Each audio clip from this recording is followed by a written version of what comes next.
لائق تکریم معزز باوقار سادت کرام علماء بالاحترام گرامی قدر برادران اسلام، السلام علیکم ورحمۃ اللہ وبرکاتہ۔ الحمد للہ رب العالمین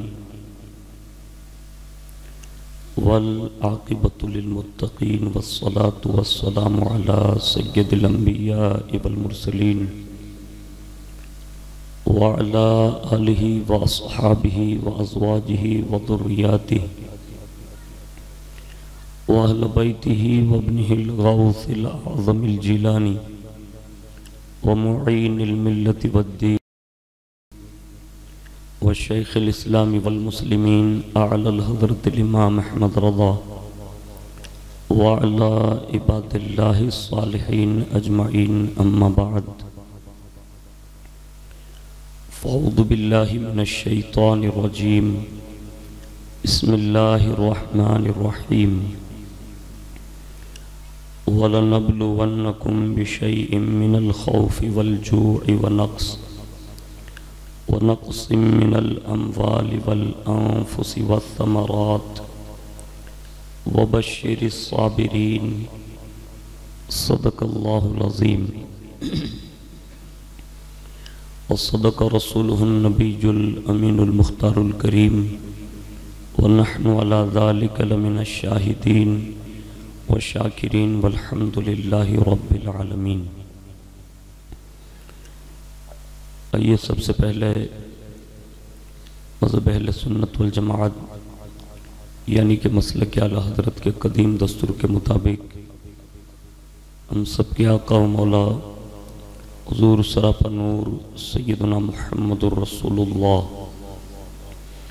صلی اللہ تعالی علیہ وآلہ وسلم کی بارگاہ پر نور میں جی لگا کر درود پاک کی نظریں پیش کر لیں۔ اللہم صلی علی سیدنا مولانا محمد معدن الجود والکرم وعلی آلہ واصحابہ وبارک وسلم۔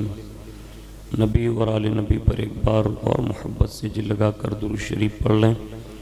صلی اللہ علی النبی الامی وآلہ صلی اللہ علیہ وسلم۔ الصلاۃ والسلام علیک یا رسول اللہ صلی اللہ تعالی علیہ وآلہ وسلم۔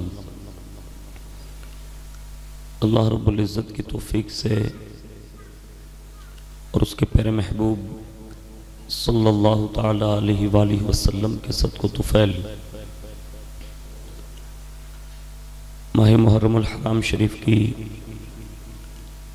9ویں شب میں ہم اور آپ جلسہ یادگار تاجدار کربلا میں شرکت کی سعادت حاصل کر رہے ہیں۔ اللہ رب العزت ہم سب کی حاضری کو قبول فرمائیں اور اس حاضری کو حضور کی ساری امت کی نجات کا ذریعہ بنائیں۔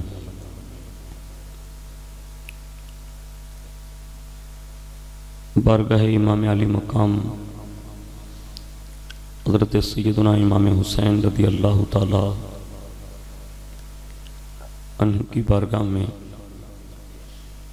کسی نے خیرات پیش کرتے ہوئے اپنی عقیدت کا اظہار کچھ یوں کیا ہے۔ وہ عرض کرتے ہیں کہ دہرائے گا زمانہ روایت حسین کی،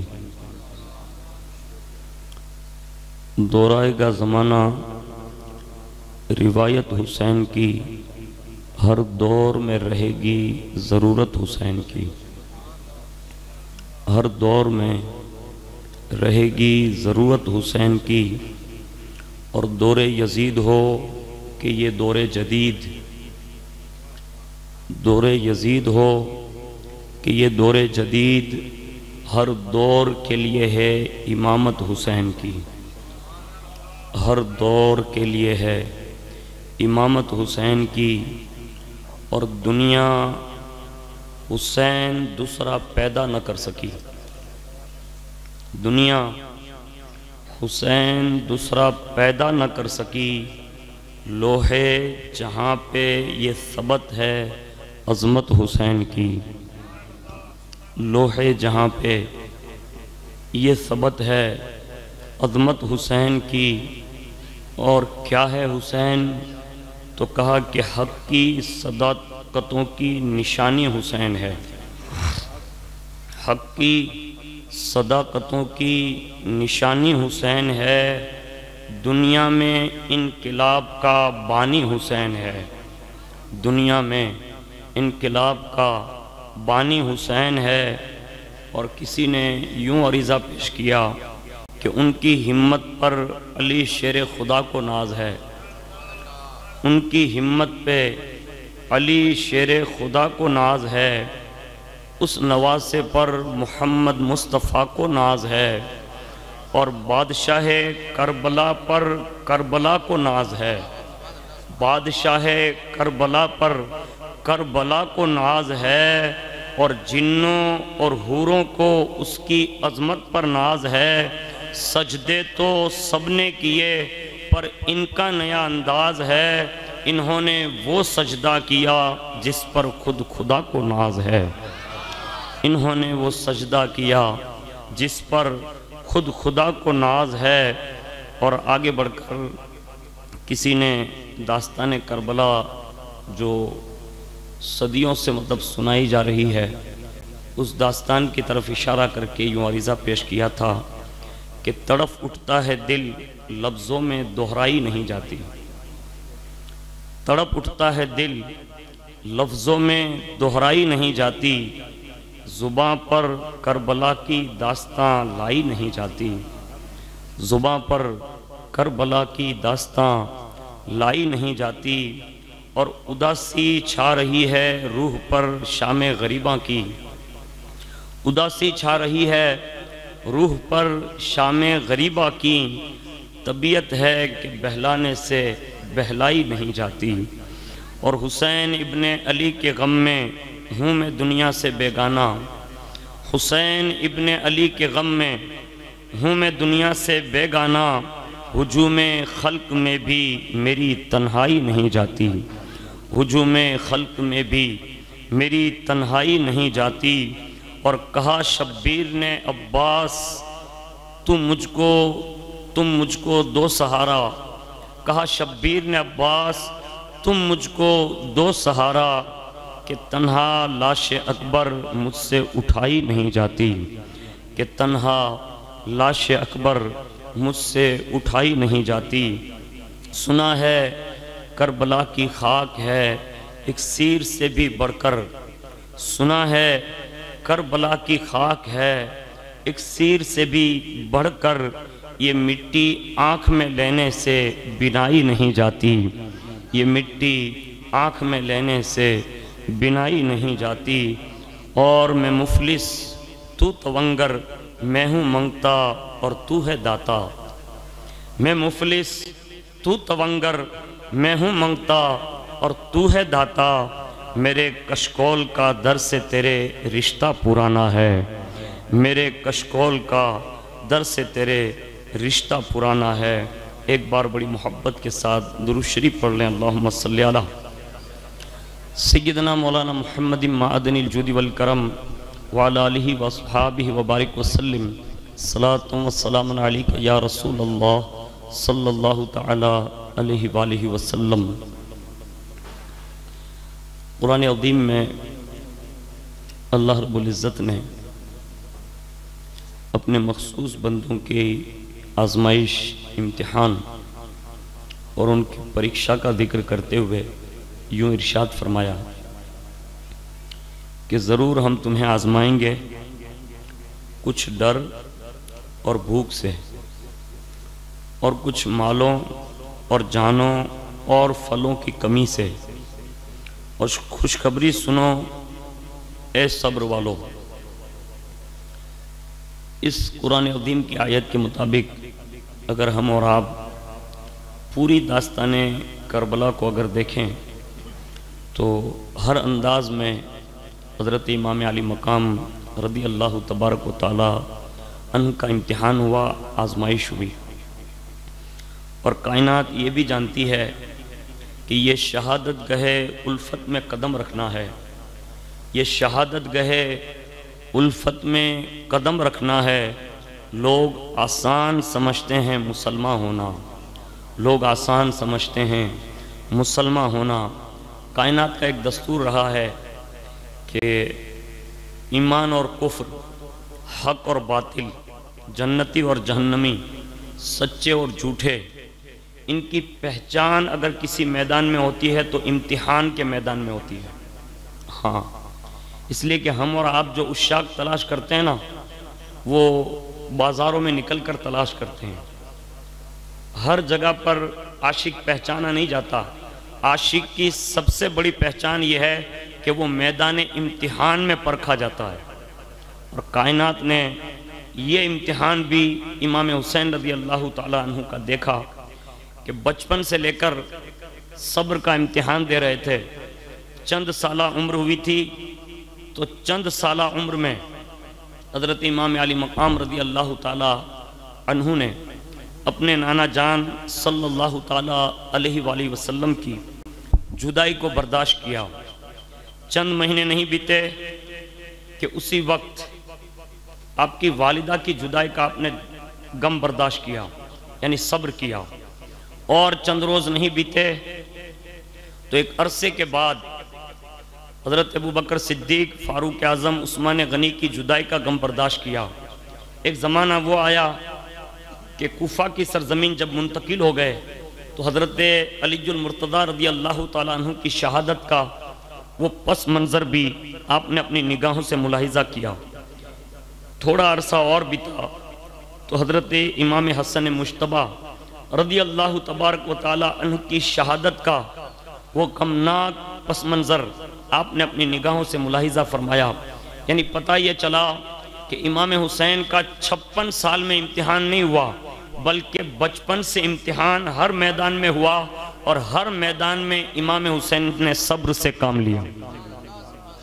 اور یہ ہوتے ہوتے ایک 56 سالہ جو امتحان کی مطلب آخری کڑی تھی تو وہ بھی آپ نے مکمل فرمائی، جس کا ہم اور آپ تذکرہ کل کی گفتگو کو ملاتے ہوئے میں آپ کے سامنے عرض کرنے کی سعادت حاصل کروں گا کہ حضرت سیدنا امام مسلم رضی اللہ تعالیٰ عنہ کو جو نمائندہ بنا کر آپ نے کوفہ میں بھیجا، اور کوفہ کی کیفیت اس وقت جو ہو چکی تھی وہ کل کی گفتگو میں آپ نے ملاحظہ کیا ہوگا کہ حضرت امام مسلم گلی کوچوں سے گزر رہے ہیں، اور حضرت ہانی کے گھر جو آپ جلوہ فگن تھے،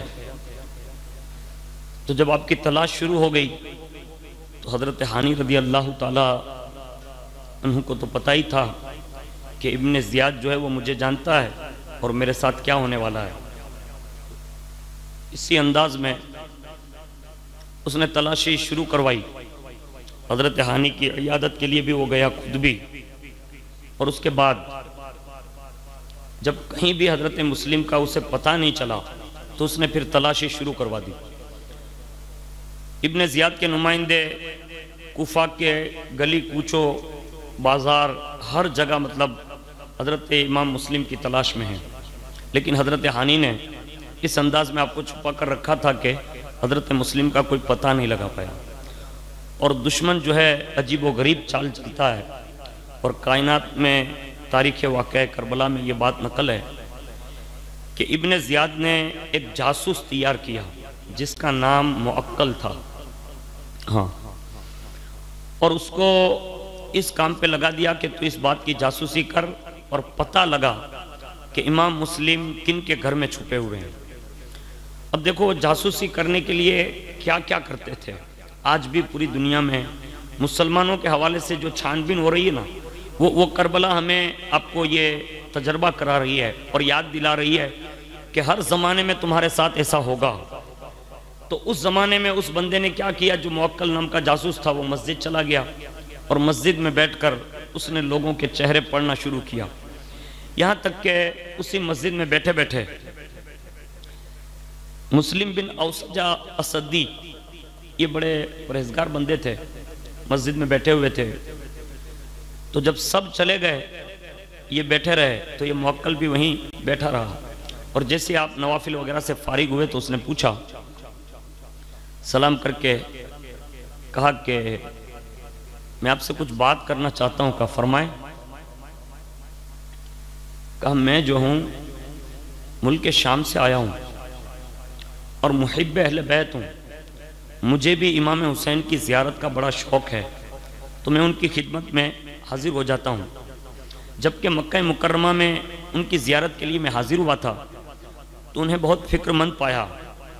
یعنی کون کہتا ہے؟ یہ جاسوس کہتا ہے کہ مکہ جب حاضر ہوا تو میں نے وہاں بہت فکر مند امام حسین کو پایا۔ تو میں نے وجہ پوچھی کہ امام آپ فکر مند کیوں ہیں؟ تو امام حسین نے مجھے یہ کہا کہ میرا بھائی مسلم جو ہے نا وہ کوفہ گیا ہے اور وہاں کے حالات جو ہے ابتر ہو چکے ہیں، تجھ سے ہو سکے تو تو کوفہ جا اور انہیں کسی تدبیر سے کسی بھی طریقے سے میرے پاس واپس لے آ۔ چنانچہ میں 3000 درہم لایا ہوں تاکہ اگر روپے کی ضرورت پڑے تو وہ مجبور نہ ہو جائیں۔ اگر آپ کو، کن کو؟ یعنی مسلم بن اوسجا سے کہا اگر آپ کو ان کا پتہ ہو تو آپ مجھے بتائیں تاکہ میں ان کو دشمنوں کے چنگل سے چھڑا کر انہیں مکہ مکرمہ واپس لے جاؤں۔ یہ کون کہہ رہا ہے؟ یہ جاسوس حضرت مسلم بن اوسجا۔ پہلے تو کچھ ان کو شبہ بھی ہوا کہ یہ غلط ہے، لیکن اس کی چرب زبانی اور اس کے کچھ ایسے جملے تو آپ نے یقین کر لیا کہ یہ حقیقت میں محب اہل بیت ہے، یہی محبت کا دعویٰ وہ کر رہا ہے۔ تو اسے وہ لے کر اپنے ہمراہ چل دیے مسجد سے، اور حضرت حانی رضی اللہ تعالیٰ عنہ کے مکان میں حضرت مسلم کے پاس اس موکل کو لا کر پیش کر دیا۔ اور جیسے وہ بندہ امام مسلم سے ملا، اس نے پورا اطمینان دلانے کے لیے 3000 روپیہ امام مسلم کو پیش کر دیے۔ نہایت اطمینان سے وہاں ساری باتیں جو ہو رہی تھی وہ سن لی اور معلوم بھی کر لیا کہ امام مسلم یہی ہیں۔ پھر وہ وہاں سے باہر نکلا اور وہ بدبخت حضرت حانی کے گھر سے نکلتے ہی سیدھا وہ ابن زیاد کے پاس پہنچ گیا اور اس نے سارا قصہ سنا ڈالا۔ اور جیسے اس نے یہ سارا قصہ سنایا، ابن زیاد نے محمد ابن اشعث، اسما بنت خارجہ، عمر بن حجاز، یہ چند لوگوں کو جو ہے ایک دستہ بنا کر بھیجا کہ حضرت حانی کو ہمارے پاس لے آؤ۔ یہ تینوں بندے اور اس کے چند لوگ گئے، حضرت حانی کے مکان پر پہنچے اور دروازے پر حضرت حانی کھڑے ہی تھے اور وہیں مل گئے۔ ابن زیاد کا پیغام سنتے ہی کھٹکا گزرا دل میں اور سمجھ گئے کہ معاملہ بگڑ چکا ہے اور اس کو کسی نے حضرت امام مسلم کے یہاں پوشیدہ ہونے کی خبر دے دی ہے، چھپنے کی خبر دے دی ہے۔ حضرت حانی نے کہا کہ تم جاؤ، میں ابھی آتا ہوں۔ گھر کے اندر گئے اور جہاں حضرت مسلم کو چھپایا تھا نا، تو حضرت مسلم سے سارا قصہ بتایا اور کہا کہ حضور اس بدبخت نے مجھے طلب کیا ہے، میں تو جا رہا ہوں، حضور آپ گواہ رہیے گا۔ کون کہتے ہیں؟ حضرت حانی۔ کہا حضور آپ گواہ رہیے گا، شاید ہو سکتا ہے میں زندہ واپس نہ ہوں، لیکن آپ کو اللہ اور اس کے رسول کے سپرد کر کے جا رہا ہوں اور یہ گھر بھی آپ کے سپرد کر کے جا رہا ہوں۔ قدم چومے، سلام کیا اور حضرت حانی ابن زیاد کے سامنے پہنچ گئے۔ اور جیسے وہاں پہنچے تو آپ کے سامنے جو پہلا اس کا رویہ تھا، اسی کوئی توجہ نہیں دی۔ حضرت حانی نے بھاپ لیا کہ یہ ابھی کچھ کہے گا، اتنے میں اس بدبخت کا منہ کھلا اور اس نے سب سے پہلا جملہ یہ کہا کہ حانی تم نے دشمن یزید مسلم بن عقیل کو اپنے گھر میں بٹھا رکھا ہے، اس پر میری دوستی کے تم دعوے دار بھی ہو اور سامان جنگ خرید کر ان کی قوت بڑھا رہے ہو اور یہ سمجھتے ہو کہ مجھے خبر نہیں۔ تو حضرت حانی بن عروہ نے کہا کہ یہ سب لغو ہے، یہ بہتان ہے، یہ آپ میرے ساتھ یہ کیا کہہ رہے ہیں آپ؟ تو کہا تمہیں ایسی باتیں مطلب زیب نہیں دیتی؟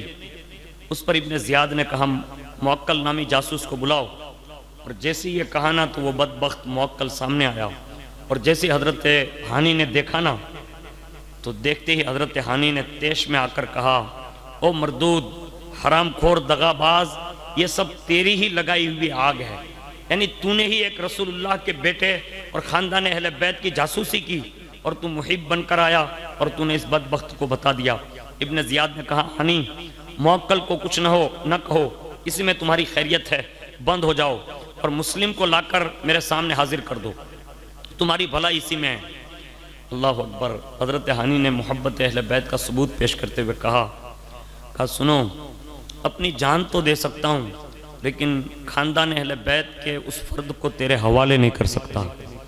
یہ کہہ کر اپنی محبت کا اظہار کیا اور اس کے بعد گرجتے ہوئے آواز میں ارشاد فرمایا، کہا تجھ سے جو بن سکے وہ کر لے، لیکن میں حضرت مسلم کو تیرے حوالے نہیں کر سکتا۔ تو فوری طور پر اس نے جو بکنا تھا وہ بکا۔ تو حضرت ہانی نے کہا کہ تو میری دوستی کا لحاظ کرتا ہے، میری دوستی کا تو بھی دعوے دار ہے، لیکن تجھے شرم نہیں آتی؟ تو میری دوستی کا لحاظ کرتا ہے، رسول اللہ کی نسبت کا خیال کر کے مسلم کا خیال نہیں کرتا؟ یعنی تجھے میری دوستی کا پاس ہے، ان کی نسبت کا پاس نہیں، محبت رسول کا پاس نہیں، اور تو زیادہ سے زیادہ کرے گا تو کیا کرے گا؟ مجھے ہی قتل کر دے گا اور یہاں خون کے دریا بہا دے گا، اور تو کچھ نہیں کر سکتا۔ یہ سن کر ابن زیاد جو ہے وہ غصے میں آ گیا اور اس نے اٹھا کر ایک زور سے حضرت ہانی کے سر پر ایک لکڑی اپنی جو تھی نا وہ ماری، جس سے حضرت ہانی کا سر پھٹ گیا اور آپ کی ریش مبارک جو ہے وہ لو لہان ہو گئی۔ حضرت ہانی نے بھی تلوار کا مطلب ہتھا لیا اور اس خبیث کے سر پر مارا، یعنی اس سے بھی زخمی کیا، یہاں تک کہ اس کا ایک غلام جو موکل جاسوس تھا، اس خبیث نے بھی حضرت ہانی پر تلوار کا ایسا وار کیا کہ آپ اور زیادہ زخمی ہوئے، اور اس کے بعد حضرت ہانی نے بھی پلٹ کر موکل پر ایسا وار کیا کہ اس سے وہیں کا وہیں جو ہے ختم کر دیا۔ حضرت ہانی کی جب یہ شجاعت دیکھی نا تو ابن زیاد نے درباریوں کو بلایا، آواز دی، باہر سے سارے کے سارے آنے شروع ہو گئے، اور انہوں نے جو ہے حضرت ہانی رضی اللہ تعالیٰ عنہ پر ٹوٹ کر حضرت ہانی رضی اللہ تعالیٰ عنہ کو اتنا زخمی کر دیا کہ اب کوئی صورتحال مطلب باقی نہ رہی۔ اس کے بعد ابن زیاد نے جو ہے حضرت ہانی رضی اللہ تعالیٰ عنہ کے سامنے کچھ دیر تو جو آپ مقابلہ کرتے رہے، اور اس مقابلے کے دوران آپ بڑے زخمی بھی ہوئے۔ جب اس کے بعد آپ زخمی حالت میں ابن زیاد کے سامنے دوبارہ پیش کیے گئے تو حضرت ہانی سے کہا کہ ہانی اب بھی وقت ہے، ابھی زخمی ہوا ہے، اب بھی وقت ہے کہ مسلم کو میرے حوالے کر دے۔ آپ نے جواب دیا ہے، مردود ازلی، خدا و رسول کے دشمن، مجھ سے یہ امید نہ رکھ میں جگر گوشہ رسول کو تیرے جیسے ناپاک کتے کے حوالے کر دوں۔ یہ ابن زیاد نے جب سنا نا تو حکم دے دیا کہ تو اس کو مطلب ختم کر دو۔ تو پیچھے سے ایک خبیث ہیں، حضرت ہانی رضی اللہ تعالیٰ عنہ پر ایک زوردار وار کیا۔ ایک روایت یہ ہے کہ اسی وار سے حضرت ہانی رضی اللہ تعالیٰ عنہ شہید ہو گئے۔ انا للہ و انا الیہ راجعون۔ یہ حضرت ہانی کی شہادت ایک روایت کے مطابق ہے، اور دوسری روایت میں یہ ہے کہ جب آپ زخمی کر دیے گئے تو گرفتار کر لیا اور آپ کو قید میں رکھ لیا گیا، اور جس دن حضرت امام مسلم کو شہید کیا گیا اسی دن آپ کو بھی ساتھ میں مطلب شہید کیا گیا۔ ایک روایت اس طرح ہے کہ حضرت ہانی کو جو زخمی کیا گیا تو خبر پھیلی کہ حضرت ہانی شہید ہو گئے، حضرت ہانی شہید ہو گئے، اور جیسے ہی یہ بات مطلب متوسلین معتقدین کو پتہ چلا تو لوگ حضرت مسلم کی نگہبانی میں حضرت ہانی رضی اللہ تعالیٰ عنہ کی مدد کے لیے جوک در جوک جمع ہونا شروع ہو گئے، یہاں تک کہ لکھا ہے کہ 40,000 کی تعداد میں لوگوں نے ابن زیاد کے اس گورنر ہاؤس کو گھیر کر رکھ لیا، یعنی چاروں طرف سے مطلب بس قصاص قصاص کے نعرے لگنے لگے۔ صورتحال یہ تھی کہ اگر حضرت مسلم رضی اللہ تعالیٰ عنہ حملہ کرنے کی اجازت دے دیتے تو وہیں کا وہیں ابن زیاد کا قصہ مطلب وہیں ختم ہو جاتا، لیکن حضرت مسلم رضی اللہ تعالیٰ عنہ کے مزاج اور طبیعت کے مطلب مترادف یہ نہیں تھا، اس لیے آپ نے کسی کو حکم نہ دیا۔ حضرت مسلم نے قلعے کا محاصرہ تو کرا لیا، باوجود یہ کہ اب وہاں بھی ابن زیاد نے ایک چال چلی، اور وہ چال یہ تھی کہ دشمن ابن زیاد نے اس موقع پر یہ فائدہ اٹھایا کہ اس نے آتے ہی کوفہ کے بڑے بڑے سرداروں کو جو اندر رکھ لیا تھا ان سے کہا کہ آپ سب مل کر جو ہے باہر کھڑے ہو جاؤ اور ان لوگوں کو ڈراؤ۔ اس میں کئی لوگوں کے نام لکھے ہیں، اس میں کئی لوگوں کو لالچ دی اور ان سے کہا کہ ان کو بتا دو کہ اگر تم یہاں سے چلے گئے تو ٹھیک ہے، ورنہ ملک شام سے لشکر آ رہا ہے اور ابن زیاد کے ایک اشارے پر سب کے گھر جلا کر خاک کر دیے جائیں گے، سب کی نسلیں تباہ کر دی جائے گی، سب کی بیویاں بیوہ ہو جائیں گی، بچے یتیم ہو جائیں گے۔ اس طرح ان شرفا اور سردار جو تھے نا ان کے ذریعے ان کو ڈرایا اور حضرت مسلم کا ساتھ چھوڑنے کے لیے ان کو ورگلایا، اور جیسے یہ آواز گجی، لیکن اس کے بعد یہ لکھا ہے کہ ایک بندہ وہ بھی تھا جس کو ابن زیاد نے لالچ دی اور لالچ دے کر یہ کہا کہ اب یہ لوگ جو ہے نا اس انداز میں نہیں جا رہے ہیں، اب ایک کام کر۔ کہا کیا؟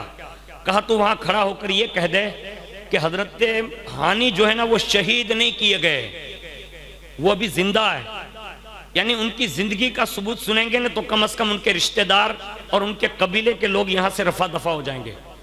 تو اس بندے نے آ کر پھر یہ بھی گواہی دی جھوٹی اور کہا کہ حضرت ہانی جو ہے شہید نہیں ہوئے ہیں، آپ کو یہ غلط افواہ مل گئی ہے۔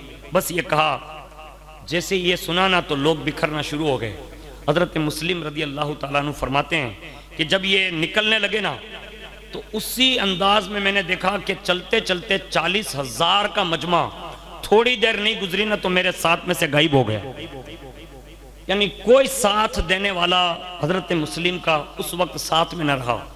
اب فرماتے ہیں کہ بار بار حضرت مسلم کہتے ہیں کہ مجھے حضرت امام حسین کا خیال آیا کہ میں نے حضرت امام حسین کو خط لکھ دیا ہے، میری بات پر وہ فوراً ہی وہاں سے نکل چلیں گے۔ یہ بار بار حضرت امام مسلم رضی اللہ تعالیٰ عنہ کو غم ستا رہا تھا۔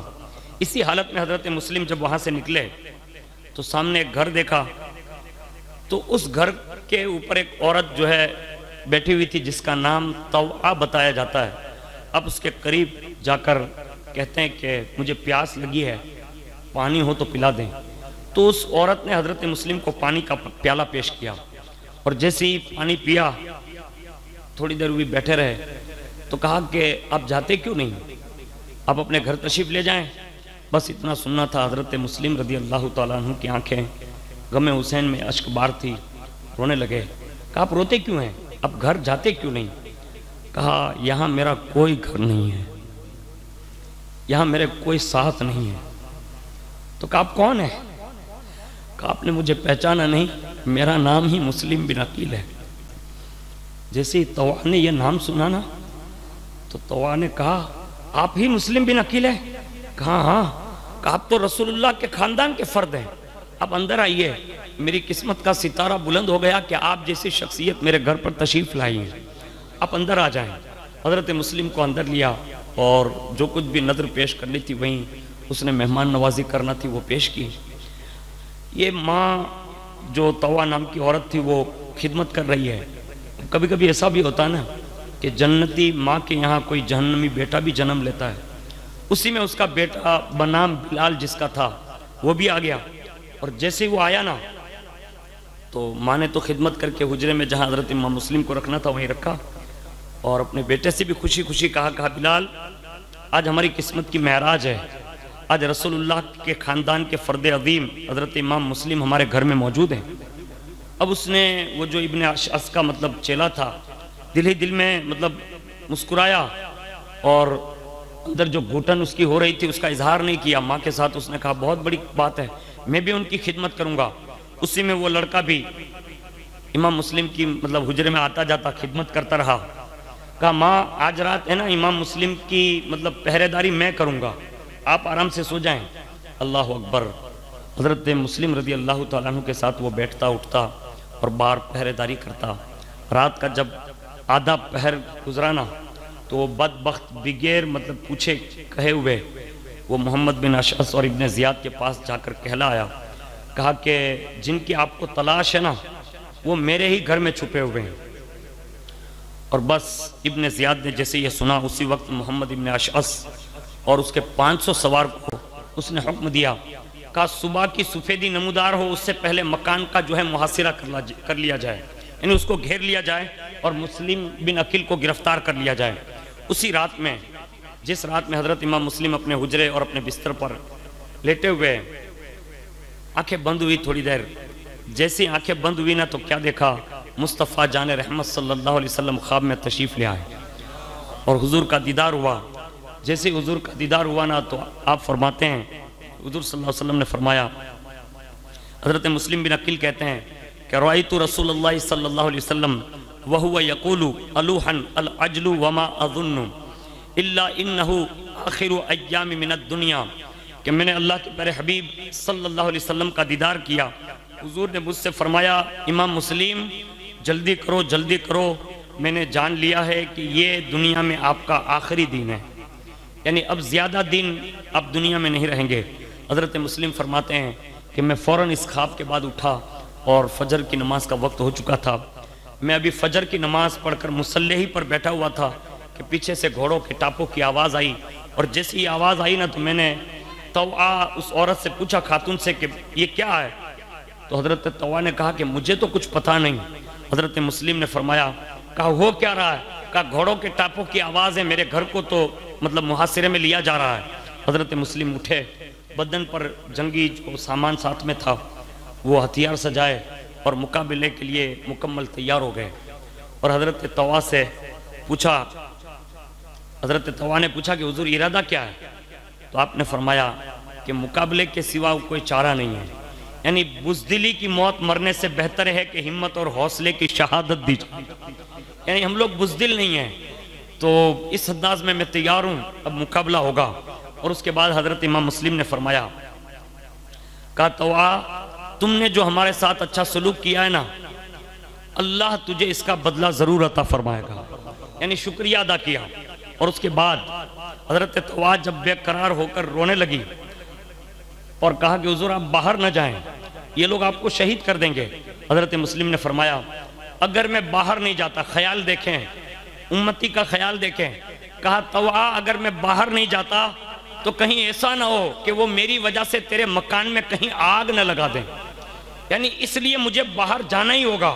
اور اے طوعا سنو، قد ادیتی وما علیک من البر والاحسان خصصتی نصیبک من شفاعت رسول اللہ سید الانس والجان۔ اے طوعا سن، تم نے میرے ساتھ جو نیکی اور احسان کی ہے، قیامت کے دین تجھے رسول اللہ کی شفاعت نصیب ہوگی، یہ کہہ کر بشارت دی۔ اور حضرت مسلم رضی اللہ تعالیٰ عنہ آخری سلام کہہ کر دعائیں دیتے ہوئے اسی طرح باہر تشریف لے آئے۔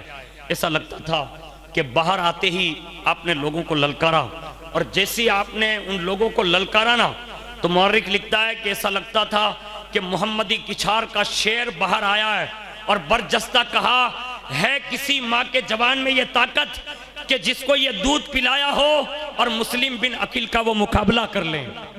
اور جیسی یہ آواز مطلب گونجی اور تلوار جو ہے آپ نے مطلب ہوا میں چلانا شروع کی اور پہلا حملہ کیا۔ پہلے حملے میں جو محمد ابن اشعث 150 لوگوں کو لے کر آیا تھا، آپ نے پہلے ہی حملے میں کم و بیش 150 یزیدیوں کو واصل جہنم کر دیا۔ اور جیسے ہی یہ حملہ دیکھا نا، یعنی آپ کی بہادری دیکھی، تو محمد ابن اشعث یہ کیفیت دیکھ کر ایک پتھر کے آڑے بیٹھ گیا، اور اس نے جلدی سے ایک آدمی کو ابن زیاد کے پاس بھیجا، اور ایک روایت ہے کہ خود گیا، مطلب گھوڑا دوڑا کر ابن زیاد کے پاس، اور کہا کہ یہ 150 تو ابھی مارے گئے ہیں، اب اور زیادہ لوگ چاہیے۔ ابن زیاد نے کہا ایک بندے کو پکڑنے کے لیے 150 گئے تھے، کہا وہ 150 تو ختم ہو گئے ہیں، یعنی اب کوئی بچنے کا کوئی لحاظ نہیں ہے، اب اگر اسے گرفتار کرنا ہے تو اور لوگوں کو بھیج۔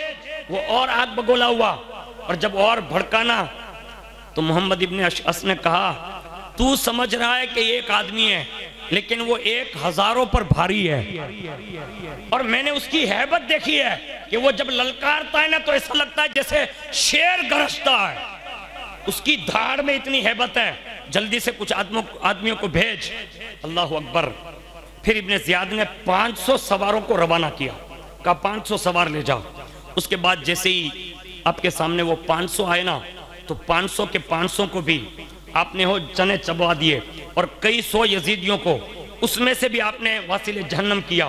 اور اس کے بعد جب پیاس کا غلبہ مطلب زیادہ ہوا نا تو ایک مکان کی دیوار سے ٹیک لگا کر بیٹھ گئے، اور اس مکان کی طرف آواز دے کر کہا کوئی پانی کا پیالہ ہو تو پیش کریں۔ تو وہ جس مکان سے ٹیک لگائے تھے نا تو وہ پانی کا پیالہ آیا، اور جیسی پانی مطلب ابھی آپ اپنے منہ کی طرف لے کر جا ہی رہے تھے کہ ایک ظالم نے دور سے ایک پتھر مارا، اور وہ آپ کے رخسار پر لگا، جس سے ہونٹ زخمی ہو گئے اور اگلے 2 دانت شہید ہو گئے۔ آپ نے صبر و استقلال کا پہاڑ بن کر فرمایا الحمدللہ۔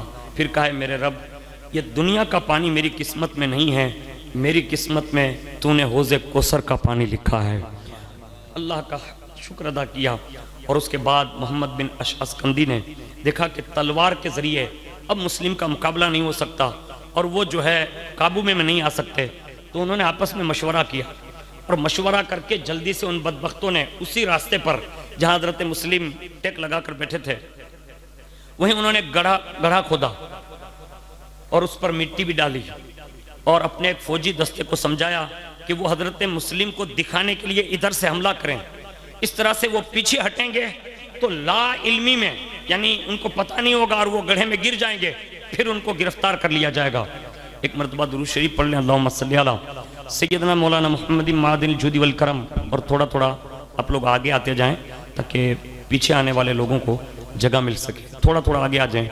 ایک مرتبہ اور درود شریف پڑھیں، اللہم صلی علی سیدنا مولانا محمد معدن الجود والکرم وعلی آلہ وصحابہ وبارک وسلم، صلاۃ و سلام علیہ یا رسول اللہ صلی اللہ علیہ وسلم۔ حضرت مسلم جیسے پھر اس دستے کے آنے کے بعد آگے بڑھنا چاہتے تھے تو اسی لا علمی میں آپ اس گڑھے کے اندر جو ہے گر جاتے ہیں اور آپ پر پتھروں سے حملے کیے جانے لگے۔ حضرت مسلم جب اس گڑھے میں گرے اور پتھر کی برسات ہونے لگی، جوش میں آ کر فرمایا تم میں سے کوئی، تمہارے اندر شرم و حیا نام کی کوئی چیز ہے کہ نہیں؟ تم مجھے اس طرح پتھر مارتے ہو جیسے کفاروں کو پتھر مارا جاتا ہے۔ اور فرمایا حالانکہ تم جانتے ہو کہ میں تمہارے نبی کے خاندان کا ایک فرد ہوں اور خاندان اہل بیت میں سے ہوں، اور تم غلام مصطفیٰ ہونے کے دعوے دار ہو، تمہیں اور رسول اللہ کی غلامی اور رسول اللہ کے اہل بیت کا پاس و لحاظ نہیں؟ غرض یہ کہ یہ مکر و فریب میں آپ کو گرفتار کر لیا گیا۔ اور جیسے ابن زیاد کے پاس لے کر چلنے لگے تو جب آپ وہاں قریب پہنچے تو ایک پانی کی سراہی کے قریب سے گزرے تو آپ نے محمد بن اشعث سے فرمایا اگر تجھے کوئی حرج نہ ہو تو اس سراہی میں سے پانی مجھے تھوڑا سا پلا دے۔ ایک خبیث نے وہ پانی تو پینا کیا چاہتے تھے کہ بس وہ پانی کا پیالہ بھی آپ کے ہاتھ میں آیا نا تو پھر کسی نے آپ پر تلوار کا وار کیا، اور جیسی تلوار آپ کے ہونٹ پر دوبارہ لگی تو سارا پانی جو ہے نا وہ خون ہو گیا اور پانی نہیں پی سکے۔ اور اس کے بعد جیسے ابن زیاد کے گورنر ہاؤس کے اندر آپ کو داخل کیا جا رہا تھا تو کسی نے پیچھے سے تلوار نکال لی۔ آپ نے فرمایا سب سے پہلا دھوکہ تم نے یہ دیا کہ میرا ہتھیار مجھ سے چھین لیا۔ اور اس کے بعد جیسے اندر گورنر ہاؤس میں ابن زیاد کے سامنے پہنچے تو آپ نے فرمایا السلام علی من اتبع الہدی، یعنی اس پر سلام ہو جو رسول اللہ کی شریعت کا پاس اور لحاظ کرتا ہے۔ یہ کہا، سلام نہیں کیا، اس لیے کہ ہمارے یہاں سلام کا بھی ایک عجیب و غریب انداز ہے، ہم سب کو سلام بھی نہیں کرتے، سلام ہم انہی سے کرتے ہیں جو مصطفیٰ کے غلام ہوتے ہیں۔ یعنی یہ امام مسلم نے کہا۔ آج بہت سارے لوگ یہ کہتے ہیں یہ فلاں ہے اس سے آپ سلام نہیں کرتے، ہم نے کہا یہ مصطفیٰ کا ہے نہیں اس لیے سلام نہیں کرتے۔ ہاں یہ امام مسلم نے ذہن دیا، سب کو سلام نہیں کیا جاتا، سب کو گھر نہیں لے آیا جاتا، سب کو خانقاہوں میں بھی داخل نہیں کیا جاتا، سب کو مدرسوں میں بھی نہیں لایا جاتا، سب کو بھی اپنے دسترخوان پر بٹھایا نہیں جاتا۔ یہ کربلا ہے جو بتا رہی ہے کہ امام مسلم نے ابن زیاد خبیث کو سلام نہ کیا۔ آج بھی جو غلام امام مسلم ہے نا وہ بتا رہے ہیں کہ گمراہوں کو سلام نہ کر کے ہم امام مسلم کی سنت کو زندہ کر رہے ہیں۔ ہاں، اور اس کے بعد جیسے سلام نہ کیا نا اس کو، لیکن الفاظ جو استعمال کیے نا وہ بھی ہدایت یافتہ کے لیے سلامتی کی دعا کی، اس لیے کہ اس کے ارد گرد جو لوگ بیٹھے تھے نا وہ کچھ مجبور بھی تھے، سب اس وقت دشمن نہیں تھے، کچھ مجبوراً بھی ساتھ میں بیٹھے ہوئے تھے لیکن وہ کچھ کر نہیں سکتے تھے۔ ابن زیاد نے کہا تم نے مجھے امیر المؤمنین کیوں نہیں کہا؟ کہا بدبخت تو امیر نہیں ہو سکتا، اور وہ بھی مومنوں کا۔ میں جسے امیر المؤمنین مانتا ہوں نا وہ حسین ابن علی ہے، اور تو اپنے امیر ہونے کی بات کر رہا ہے۔ سن، میں تو یزید ابن معاویہ کو بھی امیر المؤمنین نہیں مانتا، میرا امیر تو حسین ابن علی ہے۔ اور اس کے بعد ابن زیاد نے کہا مسلم تم نے میرا غصہ بڑھا دیا ہے، تم میرے غصے سے نہیں ڈرتے؟ کیا جواب تھا؟ فرمایا وہ خبیث دنیا کے کتے، ہم تجھ سے کیا ڈریں گے؟ ہم تیرے امیر یزید جس کو تو کہتا ہے نا ہم اس سے بھی نہیں ڈرتے۔ اور ابن زیاد کان کھول کر سن لے، ہم وہ ہیں جو صرف خدا سے ڈرتے ہیں، اس کے سوا کسی سے نہیں ڈرتے۔ یہ دلیری دکھائی اور فرمایا تو جو سوچ رہا ہے نا کہ میں قیدی بنا کر لایا جا رہا ہوں، یہ بلائیں بھی ہمارے در کی کنیزیں رہی ہے۔ یہ مصیبتیں یہ ہم نے بہت پہلے ہی سیکھا ہے کہ جب یہ بلائیں نازل ہوں تو ہمیں صبر ہی کرنا ہے. یہ بلائیں تو آئے گی جائے گی لیکن تیرے جیسے لوگوں کے سامنے جھکتے نہیں. اس کے بعد زبان حال سے آپ یوں فرما رہے تھے کہ ہم مصیبتوں کا مقابلہ کرنا بھی جانتے ہیں, مصیبتوں پر صبر کرنا بھی جانتے ہیں, اور یہ مصائب بھی اللہ کی طرف سے آتے ہیں یہ بھی جانتے ہیں, اور ان مصیبتوں کو اگر کوئی دور کرنے کی طاقت رکھتا ہے تو وہ خدا کی ذات ہے, اسے بھی جانتے ہیں. آپ نے اس انداز میں اپنے کلمات پیش فرمائے. اسی حالت میں اب جب یہ بیان کر رہے تھے نا تو رونا آ گیا. اور حضرت عقیل کے وہ بیٹے ہیں, بڑے بہادر تھے, لیکن جب اتنی بڑی بہادری اور یہ کیفیت دیکھی نا تو خود روئے, اور جب رونے لگے نا تو ابن زیاد نے کہا تم تو بڑے بہادری کے الفاظ ابھی کہہ رہے تھے, رو کیوں رہے؟ تو حضرت مسلم نے جواب دیا مجھے اپنے لیے رونا نہیں آ رہا ہے. کہا میرا خط اور قاصد حضرت امام حسین تک پہنچ گیا ہوگا, وہ وہاں سے نکل چکے ہوں گے. جب میری یہ حالت ہے تو تم امام حسین کے ساتھ کیا کرو گے اس کا مجھے اندازہ نہیں. مجھے ان کی یاد آ رہی ہے کہ جب وہ یہاں آئیں گے تو ان پر کیا ہوگا. ان کے ساتھ تو پورا گھر ہے, پورا قبیلہ ہے, ان کے چھوٹے چھوٹے بچے, ان کی مستورات ہے. مجھے ان کی یاد آ رہی ہے, اس بات پر میں رو رہا ہوں اور ان کے اہل و عیال پر رو رہا ہوں. اس کے بعد آپ نے ابن زیاد کو مخاطب کر کے کہا کہ سن, تجھے دنیا کے نشے نے مست کر دیا ہے اور تو دنیا کے نشے میں بے ہوش ہو چکا ہے, اور ان قریب تو میری قتل کا آرڈر کرے گا اور مجھے مروا دے گا. اور یاد رکھ ہمارے خاندان کی ریت رہی ہے کہ ہم موت سے کبھی گھبرائے نہیں, موت سے کبھی ڈرے نہیں. موت کے بعد جو ہمیں زندگی ملے گی نا وہ ہمیشہ کی زندگی ملے گی. ہمارے شہادتوں کے بعد بھی ہماری عظمتوں کے خطبے ممبروں پر پڑے جائیں گے, محراب اور ممبر پر بیٹھ کر لوگ ہمیں یاد کریں گے. اس طرح آپ نے ابن زیاد کے سامنے تقریر کی. ابن زیاد نے جب یہ باتیں سنی تو وہ غصے ہوا اور کہنے لگا آپ کو اب کوئی وصیت کرنی ہو تو کر دیں, اب آپ کا ہی موت کا وقت بھی قریب ہے. آپ نے پہلے تو کلمہ شہادت پڑھا اور اس کے بعد کہا مجھے تو تجھ سے کوئی امید نہیں ہے کہ تو میری وصیتوں کو پورا کرے گا, لیکن جب تو نے بات کی ہے نا تو وصیت کرنا بھی میرے نانا کی سنت ہے. یعنی رسول اللہ کی سنت کو یاد کیا اور فرمایا مجھے قتل کرنے کے بعد میری لاش کو سب سے پہلے دفن کر دینا. اور ایک روایت یہ ملتی ہے کہ ایک بندے کو بلا کر وصیت کی, لیکن پہلی وصیت یہ تھی کہ مجھے قتل کرنے کے بعد میری لاش کو دفن کر دینا, اس کی بے حرمتی نہ کرنا. فلاں شخص سے میں نے قرضہ لیا ہے, میرا قرضہ ادا کر دینا. اور میرے چچا زاد بھائی حضرت امام حسین جو میرے تمام حالات سے اس وقت جو میں نے لکھ کر ان کو بھیجا ہے, اور یہ حالات جو بگڑ چکے ہیں تو وہ ضرور یہاں تشریف لائیں گے, لیکن ان تک میری خبر کسی بہانے پہنچا دینا کہ وہ کوفہ نہ آئیں, اس لیے کہ کوفہ کا ہر فرد کوفی یا لفی کا لا یوفی کا مظہر بن چکا ہے, اور یہ بات ان پر صادق ہو چکی ہے. پھر عبید اللہ ابن زیاد نے ایک شخص کو کہا کہ ان کو لے جاؤ اور لے جا کر ان کو اوپر لے جا کر جو ہے قتل کر دو. اور جیسے حضرت مسلم رضی اللہ تعالیٰ عنہ کو دارالعمارت کی تیسری منزل کی طرف لے کر وہ چلنے لگا تو آپ کی زبان سے یہ کلمات جاری ہوئے اللہم احکم بیننا و بین قومنا بالحق وانت خیر الفاتحین قومنا غرونا وکذبونا وخذلونا. اے اللہ ہمارے اور ان کے درمیان بے شک تو بہتر فیصلہ کرنے والا ہے, فیصلہ سب سے بہتر. یہ قوم وہ ہے جس نے ہمیں دھوکہ دیا اور ہمارے ساتھ جھوٹ بولا. اس کے بعد جلاد نے حضرت مسلم رضی اللہ تعالیٰ عنہ کو تیسری منزل پر پہنچا دیا. جیسے وہاں پہنچے آپ نے فرمایا مجھے 2 رکعت نفل ادا فرمانے لے دیں, یعنی 2 رکعت اپنے نفل کے لیے کہا. جلاد نے کہا کہ مجھ سے آپ یہ امید نہ کریں, ابن زیاد کے حکم کی خلاف ورزی میں نہیں کر سکتا. اس وقت آپ کی آنکھوں میں پھر آنسو آ گئے اور پھر اس جلاد نے آپ کو تیسری منزل پر زمین پر سے ایسے پھینکا, اور جیسے آپ کو پھینکا اس وقت آپ نے ایک زوردار چیخ ماری, اور وہ چیخ میں آواز یہ تھی واہ حسینہ, یعنی امام حسین کو یاد کیا.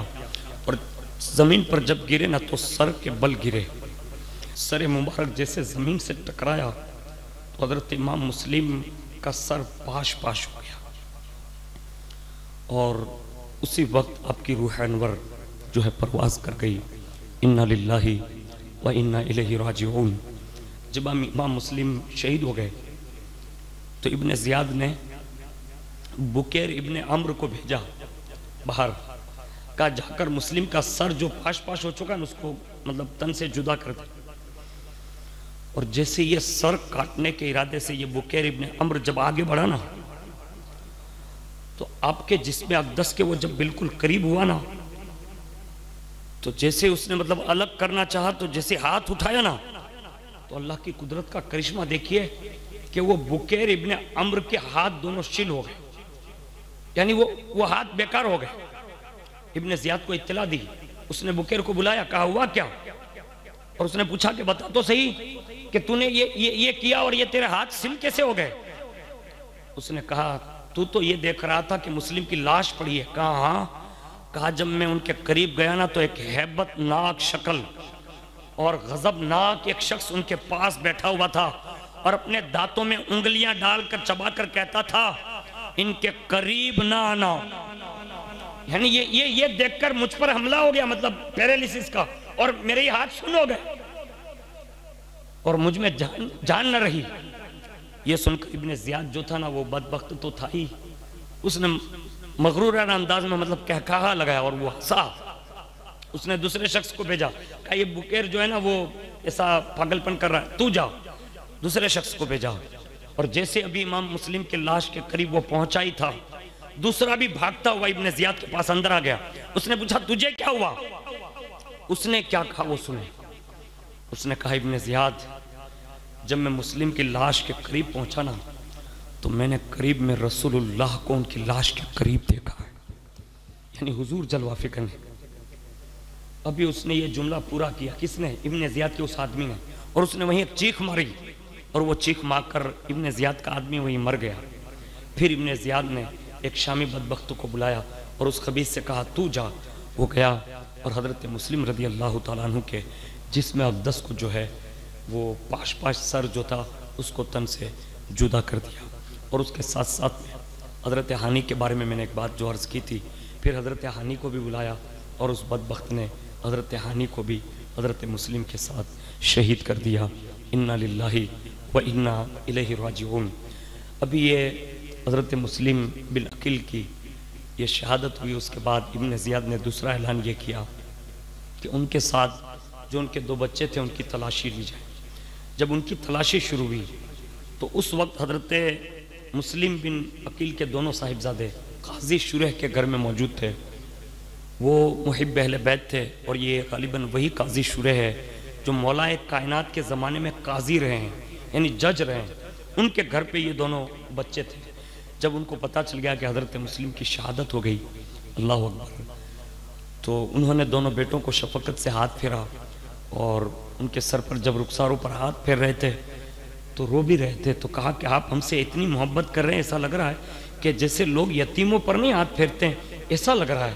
جب قاضی شریح نے یہ سنا نا کہ یتیموں کے ساتھ جیسا ویوہار کیا جاتا ہے ایسا آپ کر رہے ہیں، تو قاضی شریح کی ایک آہ نکلی اور فرمایا ہاں صاحبزادو، آج سے تم یتیم ہو گئے، لیکن گھبرانا نہیں، رونا نہیں، میں بہت جلدی تمہیں مدینہ منورہ پہنچانے کا انتظام کر دیتا ہوں۔ اور اس کے بعد حضرت مسلم کی شہادت، حضرت ہانی کی شہادت کی خبر دیتے ہوئے پھر قاضی شریح نے دونوں بچوں کو اپنے بیٹے اسد کے حوالے کیا اور فرمایا بیٹا لے، یہ دونوں بچوں کو ابھی ایک قافلہ مدینے کی طرف جائے گا، تو جلدی کر وہ قافلہ جائے اس سے پہلے ان کے ساتھ ان دونوں صاحبزادوں کو ملا دے، تاکہ یہ بچے سلامتی کے ساتھ کوفہ سے مدینۃ الرسول پہنچ جائیں۔ اور جیسے ہی یہ لے جا کر اس قافلے کی طرف بڑھنے لگے تو وہ اسد ابھی قافلے کی طرف کیا بڑھے کہ قافلہ تو کافی دور نکل چکا تھا، اور حضرت مسلم بن عقیل کے دونوں صاحبزادے حضرت محمد بن ابراہیم قافلے کے پیچھے وہ اسد کے کہنے پر دوڑتے رہے، لیکن قدرت کو کچھ اور ہی منظور تھا، اور جب دوڑتے دوڑتے تھک گئے، اللہ اکبر، قافلہ دور نکل چکا تھا، اب تنہا رہ گئے۔ اب دونوں بھائیوں نے آپس میں دیکھا کہ قافلہ تو نکل چکا ہے، دونوں بھائی